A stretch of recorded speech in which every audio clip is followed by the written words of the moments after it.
হরে কৃষ্ণ বন্ধুরা, কেমন আছেন? আশা করি সকলে ভালো আছেন, সুস্থ আছেন। ছোটো থেকে ভালোবাসা, বড় থেকে আমার প্রণাম।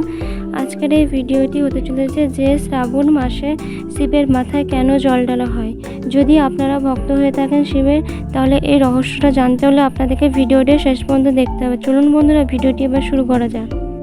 এই শ্রাবণ মাসে দেবাদিদেব মহাদেবের মাস। হিন্দু ধর্মে এই শ্রাবণ মাস অত্যন্ত পবিত্র, আর এই ভক্তরা প্রতি সোমবার শিবের জন্য এই ব্রত পালন করে থাকেন।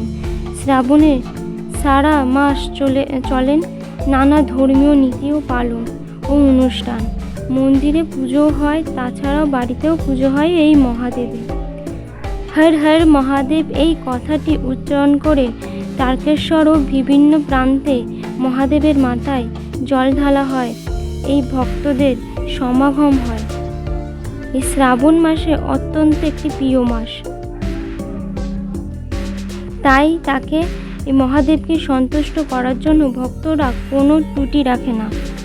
উপবাস করে শিবের মাথায় গঙ্গা জল ও দুগ্ধ জল ঢালে এবং ভক্তরা এই মাসে ভক্তি ভরে মহাদেবকে ডাকলে মহাদেব সন্তুষ্ট হন এবং মনোবাঞ্ছনা। কেন শিবের মাথায় গঙ্গা জল ও দুগ্ধ জল ঢালা হয়, এই প্রকৃতি সত্য আজকে বলবো।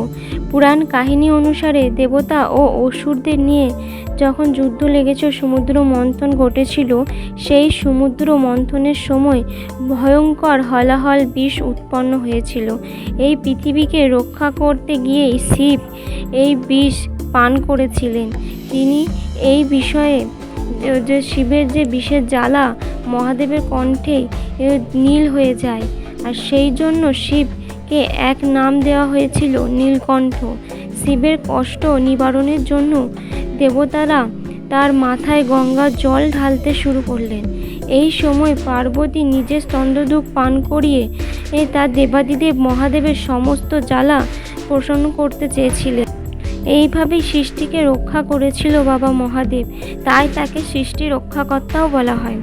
শিবের সৃষ্টি এতটা বড় বলিদানের জন্য ভক্তরা শিবের মাথায় জল অভিষেক ও দুগ্ধ অভিষেক করে থাকেন। এছাড়াও একটা প্রচলন ধারণা অনুযায়ী সতীর দেহ ত্যাগ করার পর পার্বতী রূপে যখন জন্ম নেয়, তারপর এই পার্বতীর ইচ্ছে সন্তুষ্ট হয়ে শিব তাকে বিবাহ করেন এবং সম্মত হন। কথিত আছে যে শ্রাবণ মাসে শিব পার্বতী পুনর্মিলন ঘটে। এই কারণে শিব ভক্তদের কাছে শ্রাবণ মাস বিশেষ গুরুত্বপূর্ণ। এছাড়াও শ্রাবণ মাসের পেছনে সামাজিক ও বিজ্ঞানীদেরও অনেক ব্যাখ্যা রয়েছে। তাই শিব মানে সৃষ্টি, আর তাই শ্রাবণ মাসে বৃষ্টি হয়, উর্বর হয়ে ওঠে এই ফসল বপন করার জন্য। একদিকে যেমন জমিতে নতুন ফসলের সময় এই মাস, অন্যদিকে পাখিদের মিলনের সময় এই শ্রাবণ মাস। এই জন্যই অধিকাংশ ন্যাচারাল পার্কগুলোতে এই সময় বন্ধ থাকে। তাই এই মাসের দিকে শিবের পুজো করা হয়, কারণ এটি সৃষ্টির প্রতীক হিসেবেই তাকে বলা হয়। আপনাদের যদি ভিডিওটি ভালো লাগে তাহলে অবশ্যই একটা লাইক করে দেবেন। আর যদি আপনারা এরকম নিত্য নতুন ভিডিও পেতে চান, তাহলে আমার চ্যানেলটিকে সাবস্ক্রাইব করে পাশে থাকা বেল আইকনটি প্রেস করে দেবেন নিত্য নতুন ভিডিও নোটিফিকেশন পাওয়ার জন্য।